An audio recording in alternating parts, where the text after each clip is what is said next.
তো এই সংক্রান্ত আপডেটে বলা হয়েছে, দেখুন, প্রধানমন্ত্রী আবাস যোজনার টাকা কেন্দ্রীয় সরকার আটকে রেখেছে বলে অভিযোগ তৃণমূল কংগ্রেসের সরকারের, আর তা নিয়ে কেন্দ্র রাজ্যের সংঘাত চরমে উঠেছে।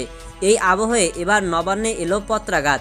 পঞ্চায়েত ও গ্রামোন্নয়ন মন্ত্রকের পক্ষ থেকে নবান্নে চিঠি পাঠানো হয়েছে। সেখানে এই প্রকল্পের অ্যাকশন টেকেন রিপোর্ট তলব করা হয়েছে।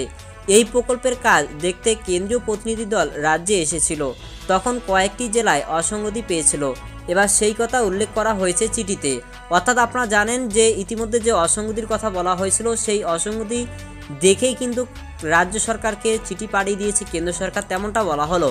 এবার সেই কথা উল্লেখ করা হয়েছে চিঠিতে, অর্থাৎ নভেম্বর মাসের মধ্যেই তার প্রেক্ষিতে অ্যাকশন টেকেন রিপোর্ট কেন্দ্রকে পাঠাতে হবে। গতকালকে আপনারা এই নিয়ে বিস্তারিত জানছিলেন। তো এরপরেই বলা হচ্ছে, দেখুন, সূত্রের খবর, রাজ্যের পক্ষ থেকে মঙ্গলবারেই জবাবি চিঠি পাঠানো হবে। এদিকে 8 মাস আগে এই বছরের মার্চ মাসে আবাস যোজনায় দুর্নীতির অভিযোগ খতিয়ে দেখতে রাজ্যে এসেছিল কেন্দ্রীয় প্রতিনিধি দল। গ্রামে গিয়ে স্থানীয় বাসিন্দাদের সঙ্গে কথা বলেছিলেন প্রতিনিধি দলের সদস্যরা।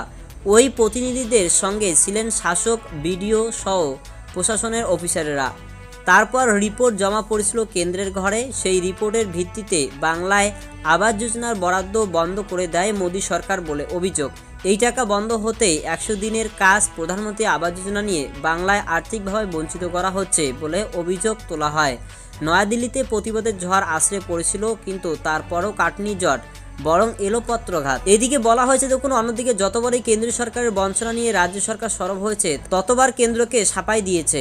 অর্থ অনুযায়ী কাজের হিসেব গরমিল আছে। মানে যতবার কিন্তু রাজ্য সরকার টাকা চেয়েছিল, ততবারই কিন্তু বলেছিল কেন্দ্র সরকার যে অর্থের গরমিল রয়েছে, যার কারণে টাকা দেওয়া হচ্ছে না। আর শেষ পর্যন্ত এবারে কিন্তু এই টাকা দেওয়ার জন্যই, গরমিল যাতে না থাকে তার জন্য কিন্তু কেন্দ্র সরকার চিঠি পাঠালো এবং সেই গরমিলের হিসেব ঠিকভাবে দিতে লাগবে।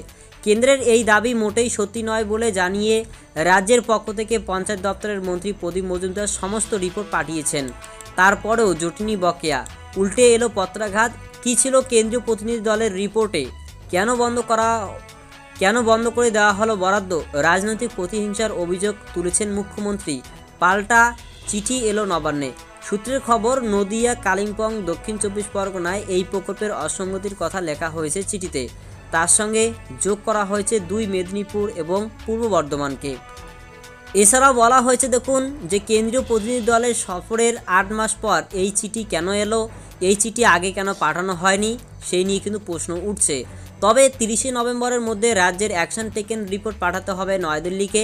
নবান্ন সূত্রে খবর, আগামী মঙ্গলবারেই, যেহেতু গতকালকে আপডেটটি এসেছে, তাই আগামী মঙ্গলবার, অর্থাৎ আজকেই কিন্তু মঙ্গলবার যে সময় ভিডিওটি রেকর্ড হচ্ছে, তো আজকেই কিন্তু মঙ্গলবার, আজকেই কিন্তু পাল্টা চিঠি দিবে রাজ্যের পঞ্চায়েত দপ্তর। তো মূলত বুঝতে পারলেন যে 30 নভেম্বরের মধ্যে গড়মিলের যে হিসেব চেয়েছিল কেন্দ্র সরকার, আপনারা জানেন রাজ্য সরকার কিন্তু টাকা পেতে ইতিমধ্যে মরিয়া।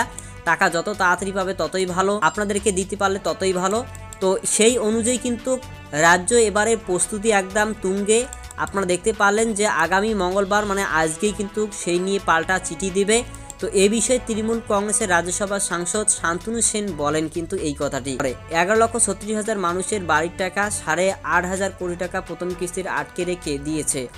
প্রায় 7,500 কোটি টাকা 100 দিনের টাকা তারা আটকে রেখেছে।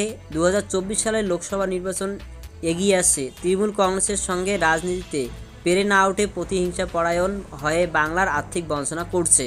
তো যাই হোক, আপনারা কিন্তু স্পষ্ট দেখতে পারলেন যে ইতিমধ্যে কেন্দ্র সরকার 30 নভেম্বরের মধ্যে এই গড়মিলের অ্যাকশন টেকেন রিপোর্ট চেয়েছিল। তবে রাজ্য সরকার আজকেই কিন্তু হচ্ছে মঙ্গলবার, আজকেই কিন্তু এই নিয়ে চিঠি পাঠিয়ে দিবে, এমনটাই কিন্তু বলেছে। তো যদি পাঠিয়ে দেয়, সেক্ষেত্রে কিন্তু আপনারা পরবর্তীতেই আপডেট আরও পেয়ে যাবেন যে ইতিমধ্যে কেন্দ্র সন্তুষ্ট কিনা। যদি সন্তুষ্ট হয় কিংবা সমস্ত ঠিক থাকে, তাহলে কিন্তু খুব শীঘ্রই টাকা আসবে, এমনটাই কিন্তু সূত্র মারফত জানা যাচ্ছে। তো যাই হোক না কেন, এই নিয়ে পরবর্তী যখন আপডেট আসবে, তার উপর ভিত্তি করে কিন্তু আপনাদেরকে পরবর্তী আপডেট দেব।